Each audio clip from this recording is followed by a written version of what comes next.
ఇక్కడ కనబడుతుంది కదండి, ఇది కాలువ అనమాట, పంట కాలువ. ఇది నీళ్లు పోయే కాలువ, చేలకు నీళ్లు పోయే కాలువ అనమాట.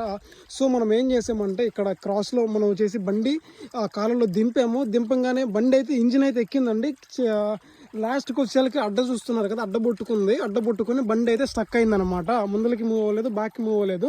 ప్లస్ కింద కాలువ ఏంటంటే ఇసుక నేల, అందుకని సో టైర్లు వచ్చేసి స్లిప్ కనబడుతుంది కదా, టైర్ వచ్చేసి ఎక్కువగా స్లిప్ అవుతుందండి. సో అందుకని బటన్ వచ్చేసి కొట్టుకోవట్లేదు కాబట్టి బండి ముందలకు మూవ్ అవ్వలేదు.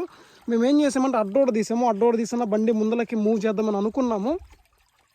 అయితే మా వల్ల కాలేదండి, చాలా అంటే చాలా ఇబ్బంది పడ్డాము. కనబడుతుంది కదా ఇక్కడ.